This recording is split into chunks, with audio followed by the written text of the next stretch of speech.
இல்ல என்ன நினைச்சிட்டு இருக்க அந்த மேனேஜர், நான் மட்டும் கோவப்பட்டேன்னு வச்சுக்கேன், இல்ல வேற மாதிரி ஆயிரும். இந்த லோன் எல்லாம் முடியட்டும், அவன் வாயை உடைக்காம நான் வந்து ஆபீஸ் விட்டு வெளியே வர மாட்டேன். டாய்லெட்டுக்கு போய் அங்க போன் பண்றானுங்க, எப்போ வரும் மனுஷன் நிம்மதி டாய்லெட் கூட போக கூடாதா?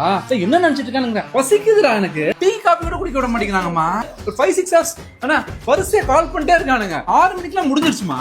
முடிஞ்ச பிறகு நான் என்ன பண்ணேன், கிளம்பிட்டேன். நான் கிளம்பின பிறகு என்ன பண்றானுங்க, திருப்பி ஒரு ஒர்க்கை கொடுத்துட்டு எவ்வளவு நேரம் இருக்குது விட்டுணுமா இல்லையா மனுஷன்? ஃப்ரைடே ஈவினிங் விட மாட்டேங்கிறானுங்க. ஃப்ரீயா எல்லாம் டைம் கிளம்பிடலாம். நான் மட்டும் தான் ஆபீஸ்லயே கிடக்குறேன். என்ன நினைச்சிட்டு இருக்கானுங்க? 2 நாளைக்கு முன்னாடி இப்படிதான் உடம்பு சரியில்லை சிக் லீவ் கேட்கறேன், அது கொடுக்க மாட்டேங்கிறானுங்க. டேப்லெட் போட்டு ஆபீஸ் வாங்குறானுங்க. டேப்லெட் போட்டு ஆபீஸ் போய் எப்படி வேலை பார்க்க முடியும்? கோல்டு, ஃபீவர், தலைவலி, எவ்வளவுதான் மனுஷன் வேலை பார்க்கறது? சிஸ்டம்ல உட்காந்து அப்படியே முதுகொலியுமா எந்திரிக்கவே விட மாட்டேங்கிறானுங்க. அது டிராபிக் இருக்கு பாரு. ஐயோ, இந்த டிராபிக்ல வீட்டுக்கு வரதுக்குள்ள செத்து சுண்ணாம்பாயிடுறேன். பேசாம ஒர்க்கை குவிட் பண்ணிட்டு நான் பிசினஸ் ஸ்டார்ட் பண்ணிடலாமா? ஏதோ ஐடியா கூட. தூங்கிட்டியா? அவன் டயர்டா இருப்பான், அவன் என்னதான் பண்ணுவான்.